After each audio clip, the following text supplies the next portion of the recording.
Alhamdulillah, wa salatu wa salam ala rasulillah. Donc nous poursuivons, Inch'Allah. Alors nous étions arrivés, je vous ai dit que dans la taqwa, il y a trois éléments dont Allah va beaucoup parler dans Surat al-Baqarah. Le premier, c'est Al-Iman bil-Ghaib, la foi en l'invisible. Et je vous dis que dans la foi en l'invisible, Allah nous raconte 5 histoires dans Surat al-Baqarah où Allah ressuscite les morts. La première, c'est l'histoire de la vache. Donc un homme a été tué et les gens demandent à Moussa qui l'a tué. Il leur dit d'égorger une vache. Il pose les questions et pour s'entêter, à la fin, quand ils ont égorgé la vache, c'est le Moussa prend la langue et frappe le mort, et le mort se lève et il dit c'est lui qui m'a tué. Il a désigné, c'était son neveu qui l'a tué pour prendre son héritage. Et puis il s'est recouché, il était mort encore. Voici la première histoire. La deuxième histoire, c'est quand Moussa est allé à la montagne et Allah lui a parlé et Allah lui a donné les livres. Allah Ta'ala a gravé les lois sur la pierre. Et Moussa est revenu avec les tablettes, avec les commandements pour leur dire. Et il leur dit voilà, Allah m'a parlé. Ils ont dit comment ça? Allah t'a parlé. Nous, il faut que nous aussi nous parlons. Pourquoi il ne parle pas à nous? Nous, on ne va pas te croire. Il faut que nous aussi nous parlons. Et ils ne voulaient pas. Donc Moussa a choisi 70 parmi les meilleurs, parmi les 12 tribus, pour que Allah leur parle. Ils sont allés et Allah leur a parlé. Et quand ils ont entendu les paroles d'Allah, ils ont dit non, il faut qu'on le voie aussi. Nous ne te croirons pas jusqu'à voir Allah clairement, pas à moitié ou caché ou façon, clairement. La foudre les a tués tous. La foudre les a tués. Et Moussa s'est mis à pleurer à Allah. Ya Allah, ça c'est les 70 meilleurs que j'ai ramenés pour qu'ils écoutent tes paroles, pour qu'ils croient, pour que les autres suivent. Maintenant je vais revenir tout seul, je vais leur dire qu'ils sont tous morts, mais il n'y a plus personne qui va me suivre. Et Moussa a demandé à Allah jusqu'à ce qu'Allah les a ressuscités.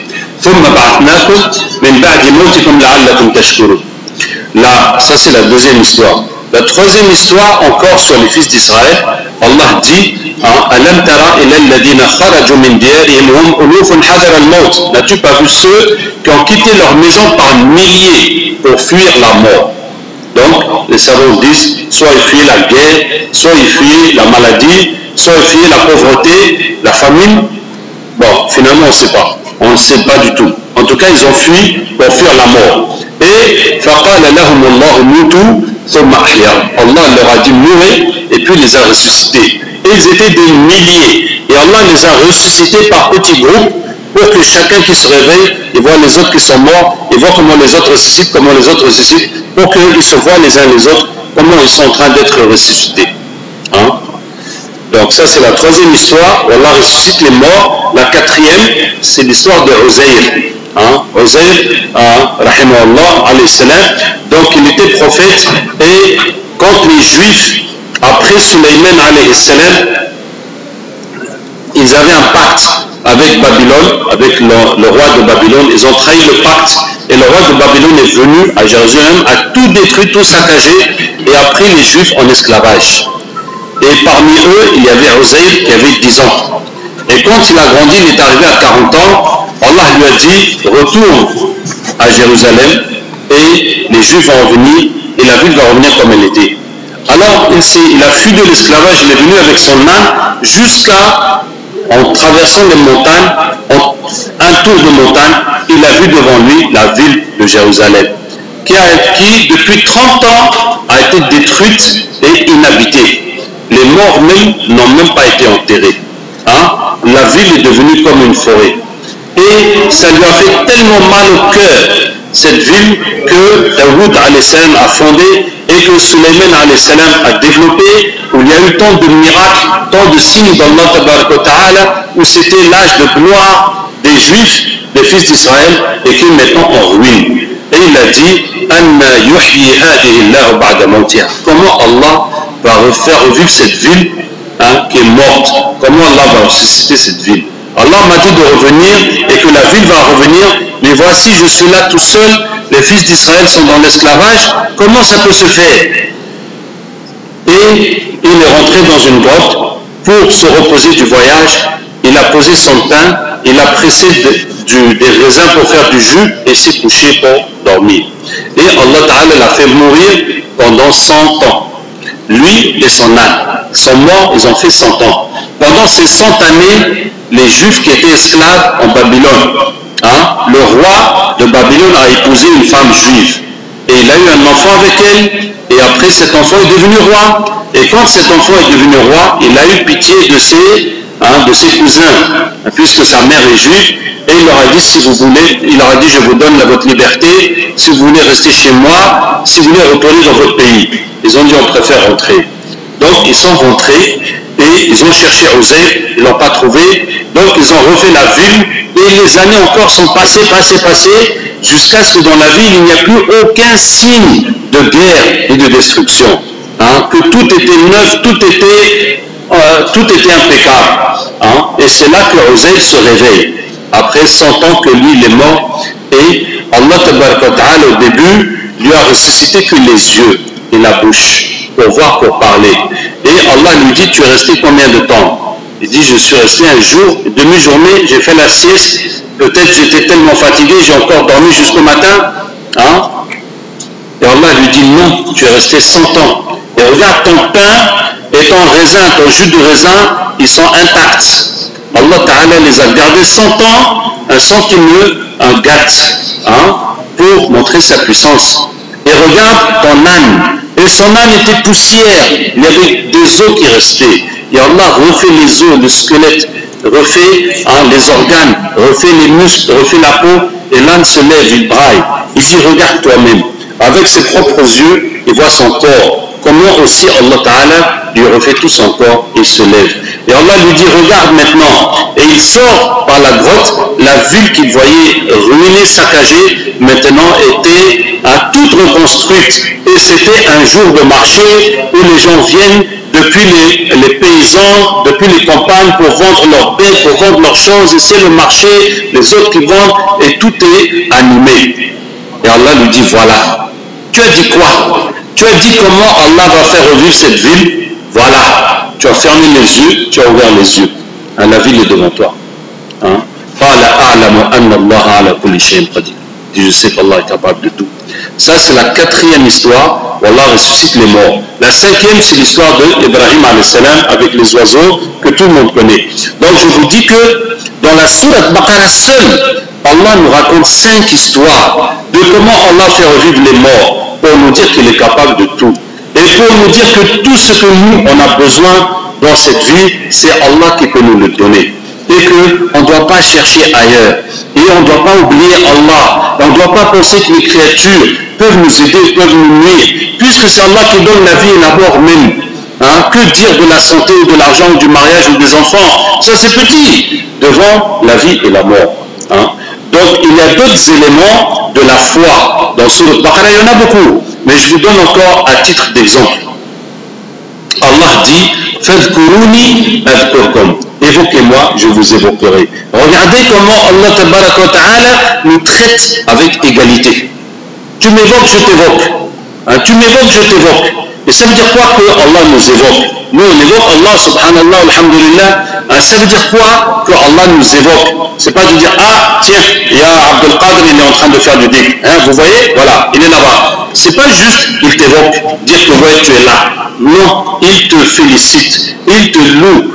Il dit, mon serviteur m'aime, mon serviteur m'adore, mon serviteur pense à moi, mon serviteur a laissé ses occupations pour moi, mon serviteur au lieu d'aller chercher les plaisirs, c'est moi qui cherche, il veut mon paradis, il croit à ma parole. Allah est content de toi. Il est content de toi. Il t'évoque pour dire qu'il est content de toi. Pas juste dire que, ah oui, tiens, j'ai vu Abdel Qadir au marché, il est en train d'acheter des zignats. Non, c'est de dire qu'il est content de toi. Subhanallah. Ça veut dire que, à tout moment, dès que tu l'évoques, ça veut dire, plus tu l'évoques, plus Allah est content de toi. Et comment tu peux laisser ça? Et comment tu peux passer du temps sans ça? En oubliant Allah comme si de rien, comme si à rien. tous ces moments-là, on va les regretter le jour dernier, parce qu'on va voir. Hein, si c'était de l'argent, mes frères, si chaque subhanallah te rapporte 1 franc, je ne dis pas même pas 100 francs ou 1000 francs, mais si chaque subhanallah te rapporte 1 franc, est-ce qu'un franc c'est beaucoup? Un franc c'est pas beaucoup, ou bien hein? Un franc c'est pas beaucoup. Mais si tu fais subhanallah, subhanallah, ça fait en 1 minute tu fais 60. En 1 heure tu fais 3600. Si tu fais 10 heures, ça fait 36 000. Il n'y a pas beaucoup de gens qui gagnent 36 000 chaque jour, n'est-ce pas? Hein? Et tu peux marcher, tu peux t'asseoir, tu peux te coucher, juste tu n'arrêtes pas. Si ça valait 1 franc, on va adorer Allah comme des anges. Hein? On ne va plus s'occuper d'autre chose. Tu dis, ah, aujourd'hui il fait chaud. Si tu parles aujourd'hui il fait chaud, pourquoi tu me fais perdre mon temps? Subhanallah, alhamdulillah. Tu me racontes des bêtises. Aujourd'hui il fait chaud. Qu'est-ce que ça peut faire? Hein? On n'a plus le temps de perdre du temps, de dire des choses comme ça inutiles. Hein? Donc, fadhkuruni adhkurkum. Autre exemple de la foi, Allah tabaraka wa ta'ala dit, وَمِنَ النَّاسِ مَنْ يَشْرِي نَفْسَهُ ابْتِغَاءَ مَرْضَاتِ اللَّهِ. Il y a parmi les gens celui qui achète sa personne pour la satisfaction d'Allah. C'était Suhaib al-Rumi, Suhaib le Romain. Suhaib est un jeune de Quraysh, mais dans sa jeunesse, il a vécu chez les Romains. Après, il est revenu. Quand il est revenu, on l'appelle le Romain. C'est comme si tu es Nigérien, tu reviens du Togo, on t'appelle le Togolais. Alors que toi-même, tu es Nigérien d'abord. Tu vois? Donc, quand il a voulu immigrer, les jeunes de Quraysh ont bloqué sa route. Ils ont dit, toi, tu es venu ici le jour que tu es venu, hein, tu es venu les mains vides. Donc, si tu veux quitter, tu n'as qu'à partir. On n'a pas besoin de toi. Hein? Mais l'argent que tu as gagné, tu ne vas pas prendre ça avec toi. Subhanallah. Et alors, et vous aussi, vous êtes mis les mains vides? Ça veut dire quoi? Tout le monde est mis les mains vides, mais l'argent que tu as travaillé, c'est ton argent. Hein? Mais c'est par méchanceté et injustice. Ils ont fait ça. Il leur a dit, si vous voulez mon argent, je vais vous montrer hein, où ça est, vous allez prendre. Mais si vous voulez m'arrêter, je vais vous lancer toutes mes flèches. Et vous savez que je suis le meilleur archer parmi vous. Et je vais ensuite vous combattre avec mon sabre jusqu'à ce que je meure. Ils ont dit non, on n'a besoin que l'argent. Il a dit c'est là-bas. Et il les a laissés, il est parti. Et ils sont allés trouver l'argent. Ils pouvaient leur mentir, hein, si c'était nous. Et il va leur mentir, pourquoi il leur dit même, lui il s'en va. Mais eux-mêmes, ils savaient qu'ils ne montaient pas. Ils sont partis trouver l'argent. Et quand il est arrivé, Allah a descendu ce verset. Et le prophète Sassam l'a accueilli en disant Arabi al-Bayr. Ça veut dire qu'il a acheté sa propre liberté. Comme s'il était un esclave et qu'il avait besoin d'acheter sa liberté. Hein, pour Allah, pour aller suivre l'islam. Vous voyez? Ça veut dire quoi? Ça veut dire que dans la mosquée, il y a lui, il y a tel verset qui est descendu pour lui. L'autre, c'est l'autre verset qui est descendu pour lui. L'autre, c'est un hadith. Et donc, les sahaba étaient en compétition. Chacun voulait faire la plus grande chose pour que Allah soit content de lui et que le prophète soit content de lui. Et peut-être qu'il y a des versets qui vont descendre pour lui. C'était la compétition. Voilà, lui, c'est tel verset qui est descendu, l'autre. On est là, le Coran descend. Donc c'était la compétition. Hein, chez les Sahaba, qui va plaire le plus à Allah et au prophète sallallahu alayhi wa sallam. Donc je vous disais que dans le thème de la taqwa, dans Surat Baqarah, il y a 3 thèmes que Allah parle beaucoup. Le premier c'est la foi. Le deuxième c'est l'argent. Hein, c'est très important parce que beaucoup de gens, leur foi s'arrête là où l'argent commence. Vous voyez? Donc si avec l'islam, tu ne peux pas rester dans le halal, tu vas tricher, tu vas mentir, tu vas prendre le riba, tu vas faire tout pour gagner l'argent, tu vas prendre la corruption. Ça veut dire que tu n'as pas la foi. Hein? Ça veut dire que tu n'as pas la foi. Ça veut dire que dans ton cœur, tu crois que c'est l'argent qui peut régler ton problème. Hein? Et que Allah, ça, faut oublier ça. Dès que c'est l'argent seulement, il ne faut plus parler d'Allah, il ne faut plus parler de la religion. C'est ça. Ça veut dire que dans ton cœur, tu as mis l'argent au-dessus d'Allah. Allah, il est bon pour prier, il est bon pour jeûner, mais il n'est pas bon pour l'argent. Non. Ça, l'argent, c'est moi, je t'explique comment il faut faire. Voilà. Tu as mis dans ton cœur que non, c'est l'argent. Hein? Et puis, on fait la religion. Mais quand l'argent arrive, là, il ne faut plus parler de religion. Vous voyez? Donc, beaucoup de gens, leur foi s'arrête là où l'argent commence. Or, pour être musulman, hein, pour être croyant ce qu'Allah veut, il faut mettre dans ta tête, ce n'est pas l'argent qui fait ton bonheur, c'est Allah. Si tu ne veux pas comprendre ça, tu vas faire ton islam à ta manière, que Allah n'a pas besoin de ça. Hein? Est-ce que vous voyez? Qu'Allah nous aide. Donc c'est très important. Donc nous avons 3 interdits concernant l'argent. Le premier, je vous l'ai dit, c'est la triche. C'est dans Sourate al-Mutaffifin, mais c'est dans la même période éducative et législative. Donc on va le mettre dans l'éducation. Dans la même éducation, d'abord c'est l'interdiction de la triche. Donc quel que soit le travail que tu fais pour gagner ta vie, il faut que tu fasses ton travail consciencieusement. Il faut que l'argent que tu gagnes, tu sois sûr que tu l'as mérité. Il ne faut pas que tu triches. Si tu es au service pour un patron ou pour l'État, tu ne peux pas tricher. Tu dois faire ton travail correctement. Tu ne dois pas profiter de la photocopie pour faire tes photocopies de tes copains dans ton travail, etc. Tu dois faire tes heures de travail. Tu dois faire ton travail. Tu n'es pas là en train de jouer avec ton portable et les gens ils attendent quand est-ce que tu vas t'occuper d'eux, etc. Il faut que tu sois sûr que l'argent que tu as gagné, tu l'as mérité. Même que tu as mérité mieux. Ça veut dire que tu as fait plus de travail qu'on peut te demander. Comme ça, ta conscience est tranquille que tu as bien fait ton travail. Ça, c'est la première interdiction. La deuxième interdiction, dans Sourate al-Baqarah, وَلَا تَأْكُلُوا أَمْوَالَكُمْ بَيْنَكُمْ بِالْبَاطِلِ وَتُدْلُوا بِهَا إِلَى الْحُكَّامِ. Ne mangez pas votre bien entre vous injustement en donnant une partie au gouvernant. C'est la corruption. C'est la corruption. Voilà. Et donc, il ne faut pas toucher à la corruption, il ne faut pas participer à la corruption. Il faut combattre la corruption jusqu'à ce que notre société soit propre. Qu'Allah nous aide, Wallah, mes frères, qu'Allah nous aide. Il y a un frère qui m'a raconté comment il a passé le permis et il a refusé de payer. Il était prêt à passer son permis, mais le gars, il attend toujours qu'il y a l'argent là dans les choses. Et le gars est resté jusqu'à ce qu'il a passé tout le monde, il n'a pas voulu lui passer son examen.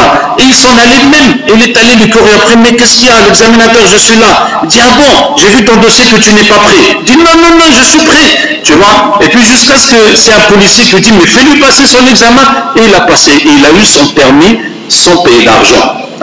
Je ne sais plus c'est quel pays, mais c'est là où tout le monde paye. C'était au Niger. Là où tout le monde paye. Tout le monde paye, que tu conduises ou pas, ça c'est pas son problème. C'est juste l'argent que tu as ton permis. Donc il faut résister, il faut se battre pour enlever ça. Et la troisième interdiction, c'est le riba. À la fin de Sourate Baqarah, tout le monde connaît. Allah nous préserve du riba. Maintenant, encore dans l'argent, Allah nous parle beaucoup dans Sourate al-Baqarah de dépenser, de donner pour Allah, n'est-ce pas? Que ceux qui donnent pour la voie d'Allah, c'est comme une graine qui a donné 7 épis, et dans chaque épi, il y a 100 graines. Mais ce qu'Allah nous répète le plus par rapport à donner l'argent, Allah dit وَمِمَّا رَزَقْنَاهُمْ يُنْفِقُونَ. Tout ce qu'on leur a donné, ils dépensent. Ça veut dire quoi? Ça veut dire que beaucoup de gens disent, si Allah me donne l'argent, et que j'ai fini de régler mes problèmes, et de régler les problèmes de mes enfants, et d'assurer mon avenir, et d'assurer l'avenir de mes enfants, et si j'ai encore de l'argent, là je vais donner pour Allah. Non, vraiment je vais donner pour les pauvres, pour les mosquées, pour les madrasas, pour ça. C'est pas comme ça que Allah a dit. Allah dit tout ce qu'on leur a donné, ils dépensent. Quelle que soit ta situation, ta position financière, Allah t'a donné quelque chose. Donc regarde ceux qui ont moins que toi et prends un peu de ce que tu as. Même si tu n'as pas fini de régler tes problèmes, de réaliser tes projets, même si tu n'as pas fini, tu as encore un besoin de financement. Mais regarde ceux qui ont moins que toi et tu vas prendre un peu pour leur donner. Et tu vas prendre un peu aussi pour donner pour l'islam, puisque c'est notre responsabilité à tous. Vous voyez, c'est ce qu'Allah dit. Quel que soit là où tu n'as pas fini de régler tes problèmes. Par exemple, tu n'as pas payé l'école de tes enfants, mais il y en a qui n'ont pas acheté la nourriture de leurs enfants, n'est-ce pas? Donc, aie un peu pitié d'eux, même si toi aussi tes enfants tu n'as pas fini, mais aie pitié de ceux qui sont moins que toi et aide-les. C'est comme ça que Allah détruit l'usure et multiplie les aumônes. C'est comme ça qu'Allah va multiplier ton argent. Vous voyez ce verset, n'a laissé personne. N'a laissé personne, quelle que soit ta situation, tu n'as qu'à donner de ce que Allah t'a donné. Donc vraiment mes frères, je vous encourage tous à mettre en pratique ce verset dans votre vie. C'est-à-dire chaque fois que tu gagnes de l'argent, que ce soit ton salaire mensuel ou ce que tu gagnes dans ton magasin, quelle que soit la façon que tu gagnes ton argent, chaque fois que tu gagnes de l'argent, prends un peu pour donner pour Allah. Et comme ça, tu seras sûr que ce verset, tu l'as appliqué toute ta vie à chaque fois. Et qu'Inch'Allah, le jour d'année, ce sera un témoignage pour toi. Que toi, tu fais partie des gens dont Allah dit que quel que soit ce que Allah te donne, tu vas en prendre un peu pour donner aussi pour Allah Ta'ala. D'accord? Et c'est comme ça qu'Allah va multiplier, bénir, protéger tes biens et ça ne va ne faire qu'augmenter.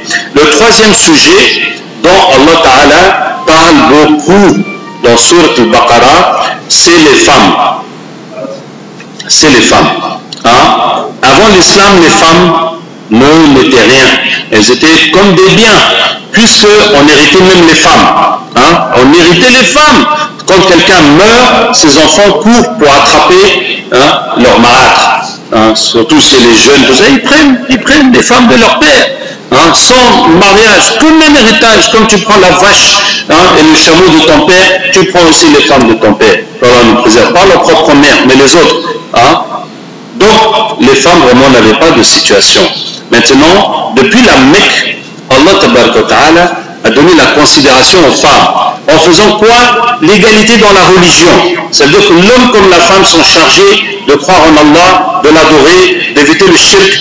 Ils vont être jugés, ils vont aller au paradis de l'enfer. Là-dessus, on est pareil. On est pareil. On est fait pour aller, on est fait pour adorer Allah, et puis on va rendre des comptes, et puis ça va se finir au paradis ou en enfer, qu'Allah nous préserve de l'enfer.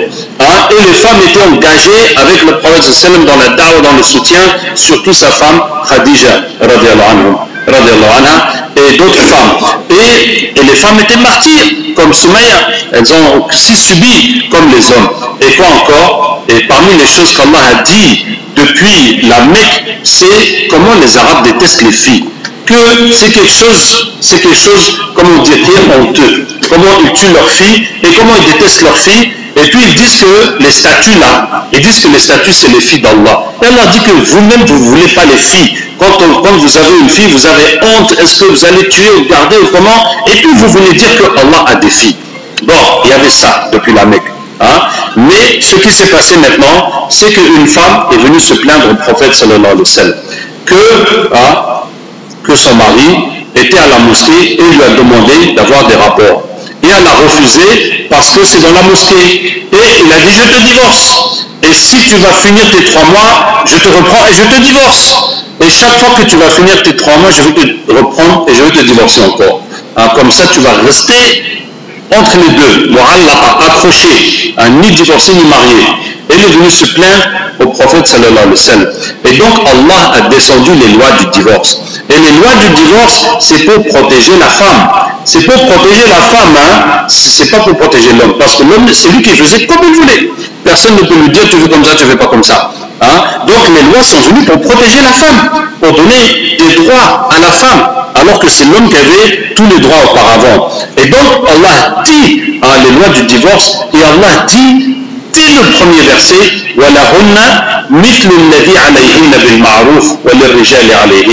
elles ont autant de droits que de devoirs.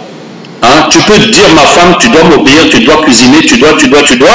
Tout ce que tu as dit, tu dois. Maintenant, il faut mettre en face les droits de ta femme. Qu'est-ce que toi aussi tu dois lui faire? Voilà, c'est équilibre. Elle a autant de droits que de devoirs. Hein? Mais c'est l'homme qui commande. Ça, c'est l'homme qui commande. Mais sinon, la femme, elle a autant de droits que de devoirs. Hein? Qu'Allah nous aide. D'accord? Donc, ça veut dire quoi? Ça veut dire qu'elle doit travailler. Toi, tu dois dépenser. Tu dois la nourrir, tu dois lui amener ses habits, tu dois la soigner si elle est malade, tu dois lui accomplir tout ce qu'elle a besoin. Comme elle aussi, elle va te faire tout ce que toi tu veux. Et toi, tu dois ramener tout ce qu'elle a besoin. Sinon, elle va trouver ça comment? Hein? C'est comme ça. C'est comme ça l'équilibre. Pour que la femme soit à l'aise. Tu ne dois pas la torturer, tu ne dois pas l'insulter. Est-ce qu'elle doit t'insulter? Non. Toi aussi, tu ne dois pas l'insulter. Tu dois lui dire de gentilles paroles. Elle doit te dire de gentilles paroles. Toi aussi, tu dois lui dire de gentilles paroles. Hein? Tu dois toujours l'encourager. Est-ce que tu veux que ta femme te dise t'es pas garçon? Hein? Ça ne te plaît pas? Ou bien, toi aussi, tu ne dois pas lui dire tu es moche, pourquoi tu es grosse, pourquoi tu es comme ça? Non. Toi aussi, tu lui parles gentiment. Hein? Comme tu veux, toi aussi, tu fais. Masha'Allah. Et les lois du divorce, bon, vous connaissez, Inch'Allah. Et puis, Allah Ta'ala dit encore, elles sont des habits pour vous et vous êtes des habits pour elles. Hein? Donc ce n'est pas seulement les lois, les droits, les devoirs, tu dois faire, je dois faire. Non, c'est une complémentarité et un amour et une proximité et une affinité comme des habits. Hein? Comme des habits. C'est-à-dire que toi, quand tu lui dis je veux ça, elle va apprendre ce que tu veux, elle va faire ce que tu veux sans que tu lui demandes à chaque fois. Elle sait que quand tu viens, tu veux comme ça, tu veux t'en manger comme ça, tu veux t'en eau comme ça, elle va faire tout ça. Toi aussi, tu vas faire la même chose. Tu sais qu'elle, elle aime ça, donc tu vas lui acheter. Tu sais qu'elle veut ça, donc tu vas lui faire comme des habits. Hein? Ça veut dire qu'il faut que l'habit, c'est comme toi tu veux, ou bien c'est comment? Hein? Ça doit aller sur toi. Si tu prends l'habit de quelqu'un d'autre, ça ne va pas, ou bien ça ne va pas pour toi. Donc c'est comme ça l'homme et la femme. Chacun va s'adapter à l'autre pour arranger l'autre pour que vraiment il soit heureux, soit à l'aise. Hein? Et c'est tellement plus intelligent de faire l'effort pour mettre l'autre à l'aise et après lui aussi il va te mettre à l'aise. Que tu lui dis pourquoi tu n'as pas fait ça? Il faut faire ça. Et toi alors pourquoi tu n'as pas fait ça? C'est quelle façon de vivre? Hein? C'est que les problèmes. Et ensuite Allah Ta'ala dit encore Nisa'ukum harfun lakum fatu harthakum annashitum. Vos femmes sont un champ de labour pour vous. Bon, moi j'ai jamais été agriculteur. J'ai jamais été agriculteur. Mais quand tu es agriculteur et tu as ton champ et tu veux avoir une bonne récolte, donc tu fais comment? Mais tu t'occupes bien de ton champ. Tu vas enlever les pierres, les mauvaises herbes, tu ramènes les meilleures semences, les meilleurs engrais, tu t'occupes pour avoir la meilleure récolte que tu puisses tirer de cette terre. Ou bien tu vas dormir, laisser la terre comme ça. Non. Donc ta femme c'est comme ça. Hein, si tu veux que ta femme te donne des bons enfants et te donne un grand bonheur à la maison, tu vas travailler. C'est pas tu l'as épousée puis tu la mets là-bas, c'est tout. Non, tu vas travailler pour sa santé, pour sa religion, pour lui enseigner la religion, pour lui dire, pour l'encourager tout le temps l'encourager, la motiver, lui donner les hadiths. Et quoi? Et pour son moral, pour qu'elle soit à l'aise, pour qu'elle soit heureuse. Comme ça, elle va toujours être dévouée, elle va toujours être motivée pour te rendre heureux aussi. Et tout ce que toi tu lui apprends, ça va venir chez tes enfants. Ça va venir chez tes enfants. Regardez, j'ai envie de vous raconter. Regardez Ibrahim alayhi salam avec Ismaïl. Avec Ismaïl, quand Ibrahim est venu, après des années, à trouver son fils enfant. Alors qu'il a laissé bébé en train de téter sa mère. Il est venu le trouver enfant. Masha'Allah, quel plaisir. Après toutes ces années, lui qui n'a pas d'enfant, c'est le seul qu'il a eu à ce moment-là. Et il voit dans le rêve d'égorger son fils. Ibrahim alayhi salam dit à Ismaïl, voilà, j'ai rêvé que je t'égorge. Pour voir qu'est-ce que son fils va répondre. Parce qu'il devait lui dire, Allah m'a ordonné de t'égorger. Mais pour ne pas lui dire comme ça d'un coup, que Allah m'a ordonné de t'égorger, il lui dit, j'ai vu dans le rêve que je t'égorge. Qu'est-ce que ça peut vouloir dire? Ça veut dire qu'il avait peur de choquer d'un coup, il voulait un peu lui faire expliquer que Allah m'a ordonné de t'égorger. Donc il lui dit comme ça. Et son fils lui répond quoi? Ismaïl, qu'est-ce qu'Ismaïl lui répond? Il lui dit, mon père, fils, exécute l'ordre qu'Allah t'a donné. Fais ce qu'Allah te dit de faire. Parce que d'abord, Ismaïl a compris le rêve. Que c'est une révélation d'Allah. Que Allah dit à mon père de m'égorger. Et Ismaïl voit que son père hésite. Parce que son père ne sait pas est-ce que lui va accepter ou pas. Et c'est lui maintenant qui encourage son père. Il dit, papa, mais fais ce qu'Allah t'a ordonné de faire. Pourquoi tu hésites comme ça? Tu me dis, j'ai fait un rêve. Allah t'a dit de m'égorger, vas-y, il faut faire. Vous voyez? Regardez comment le père et le fils sont sur la même longueur d'onde. Ils ont la même pensée, alors qu'ils ne se sont jamais connus. Alors que le fils n'a jamais connu son père. N'a jamais vécu avec son père. Mais voilà qu'ils sont pareils. Ça vient d'où? Ça vient de la mère. C'est la mère qui a transmis à Ismaïl tout ce qu'elle a appris d'Ibrahim. Toute seule, sans le père. Ce qui est bien qu'il est venu des années après trouver son fils comme si c'est lui-même qui l'a élevé. Comme si c'est lui-même qui l'a formé. Vous voyez? C'est ça le travail sur la femme. Que la femme c'est Allah dit c'est votre champ. Il faut travailler ton champ pour avoir une bonne récolte. Ou bien la récolte ça va sortir comment? Donc, c'est ce que Allah a donné pour les femmes.